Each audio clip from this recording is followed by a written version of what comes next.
दोस्तों नमस्कार, मैं हूं आलोक पाठक और आप देख रहे हैं खबर दस्तक। याद है नरेंद्र मोदी ने क्या नारा दिया था? बेटी बचाओ बेटी पढ़ाओ। और उसके बाद तमाम किस्से आए थे जिसमें भाजपा के नेता और उनके परिजन के ऊपर तमाम आरोप लगे। कई तो सिद्ध भी हो गए कि उन्होंने बेटियों की इज्जत ली, उनकी जान ली। और विपक्ष बार बार कहता है भाजपा के नेताओं से बेटी बचाओ। नारा दिया था कि बेटी बचाओ बेटी पढ़ाओ। और जिस तरह से कई महिलाओं की इज्जत लूटने और उनकी जान में तमाम तरह के अपराधों में भाजपा के कई नेताओं को हाल फिलहाल में सजा हुई है या उनके परिवार वालों को, उसको लेकर लगातार विपक्ष करता है कि भाजपा के नेताओं से बेटी बचाओ। अब एक ताजा मामला आया है मैनपुरी से। जी हाँ, उत्तर प्रदेश की मैनपुरी से। यहाँ पे एक भाजपा की महिला मोर्चे की मंडल अध्यक्ष के बेटे हैं, उनके 130 से ज्यादा अश्लील वीडियो वायरल है। सुना आपने? मैनपुरी में महिला मोर्चा की मंडल अध्यक्ष के बेटे की 130 से ज्यादा अश्लील वीडियो वायरल है साहब, ये हाल है। और अब महिला मोर्चा की मंडल अध्यक्ष महोदय अपना फोन बंद करके बैठी हुई। और ये एक तो वीडियो बहुत वायरल हुआ, दूसरा जो महिला मोर्चा के नेता का मंडल अध्यक्ष का बेटा है, उसकी पत्नी ने बड़े गंभीर आरोप लगाए हैं। एक बकायदा वीडियो वायरल है जिसमें उस युवक की पत्नी बता रही है कि हमारा पति जब हम मतलब संबंध बनाते वक्त वीडियो बना लेता है, उसके बाद उसको ब्लैकमेल करता है। और उसी ने बताया था कि उसके बहुत सी महिलाओं के साथ अवैध संबंध है और इस वक्त मैनपुरी और आसपास के एरिया में उसके 130 वीडियो वायरल हैं। मैं इस आप सब जगह अखबारों में पढ़ रहे हैं, सारे वेबसाइट्स पे खबर आ रही है कि हो क्या रहा उत्तर प्रदेश में। आप याद कीजिए, अभी कुछ दिन पहले बलिया का मामला आया था जिसमें भाजपा के प्रदेश कार्यकारिणी के सदस्य बब्बन सिंह महोदय का एक वीडियो था जिसमें वो एक महिला के साथ अश्लील हरकतें कर रहे थे और उसके बाद बहुत बवाल मचा तो भारतीय जनता पार्टी ने उनको पार्टी से निकाल दिया। वो साहब तो बकायदे मीडिया में बयान दे रहे थे कि भाजपा के एक दूसरे नेता हैं, उनके पति ने उनके खिलाफ साजिश की, जबकि वीडियो साक्ष्य था कि वो साहब अश्लील हरकत कर रहे थे एक महिला को अपनी गोद में बैठा के। और अभी वो बब्बन सिंह को तो पार्टी ने बाहर कर दिया।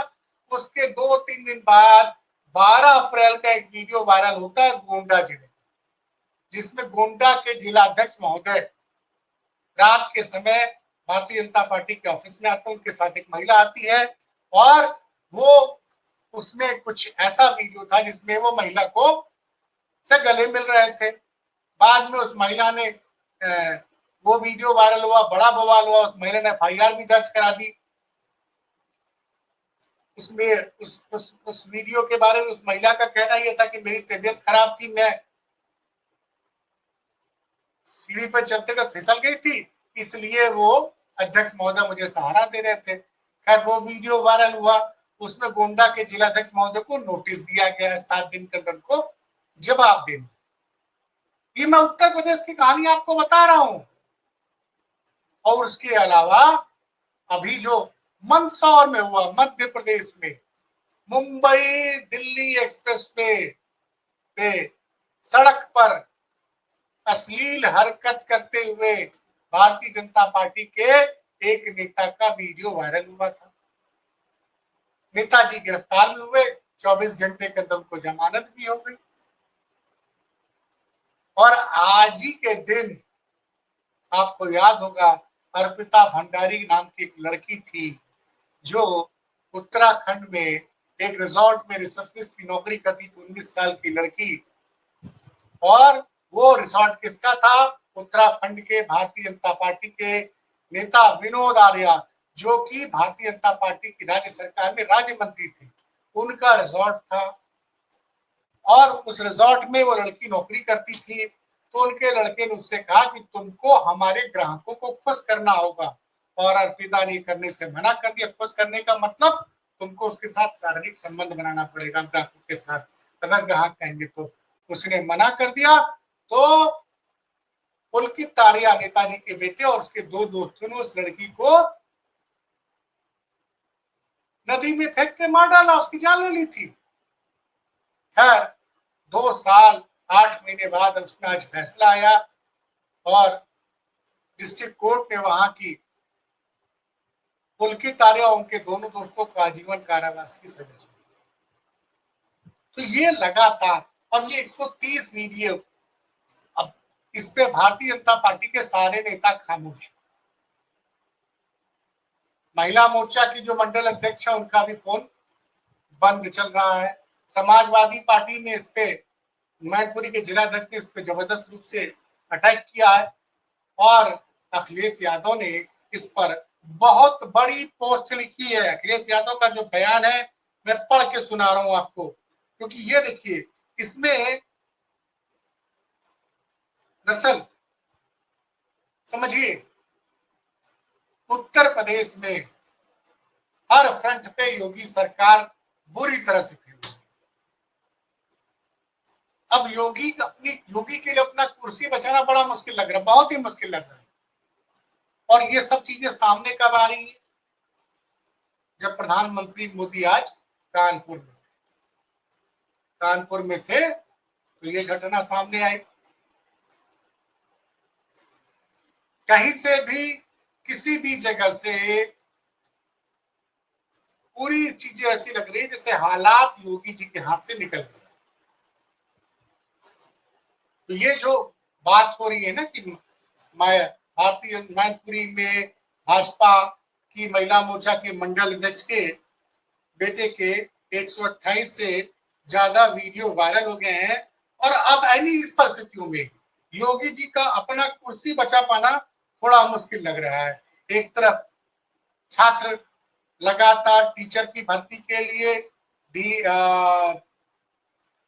हजारों की संख्या में छात्र प्रयागराज में धरने पर बैठे हुए हैं, और धरने पे बैठे हुए हैं तो भाजपा की सरकारी आरोप लगा रही है कि इस आंदोलन के पीछे विपक्ष है। उस पर बहुत खुल के अखिलेश यादव जी ने कहा कि हाँ, हम उन पीड़ित छात्रों के साथ हैं जो पिछले 6 साल से शिक्षक भर्ती के विज्ञापन का इंतजार कर रहे हैं, और अभी हाल ही में एक दिन ट्विटर पे शिक्षक भर्ती की वो वैकेंसी निकली, और 2 घंटे बाद उस पोस्ट को डिलीट कर दिया। उसके बाद से पूरे प्रदेश के युवा, बेरोजगार युवा, जो पिछले 6 सालों से शिक्षक भर्ती की प्रतीक्षा कर रहे हैं, उन्होंने धरना प्रदर्शन किया। अब तो लगातार प्रयागराज में धरना प्रदर्शन शुरू कर दिया। इस पर भी अखिलेश यादव ने खोल के कहा कि आप आरोप मत लगाइए, हम तो बता रहे हैं कि इस प्रदेश में हर पीड़ित के साथ समाजवादी पार्टी खड़ी है, और ये जो बेरोजगार छात्र हमारी नौकरी के लिए प्रदर्शन कर रहे हैं, तो आप इस शिक्षक भर्ती जो आपने उसमें विज्ञापन आपने ट्विटर पे दिया था, जो उसको डिलीट किया, उतने पदों पे भर्ती की परीक्षा शुरू कीजिए। तो लगातार अखिलेश यादव घेर रहे हैं, और सरकार के पास कोई जवाब नहीं है। मैंने कहा ना, कोई जवाब सरकार के पास नहीं है। मैं अखिलेश जी का ट्वीट आपको पढ़ के सुना रहा हूं, जो अखिलेश जी ने आज किया है। दोनों ट्वीट आज ही किए गए। एक तो कहा,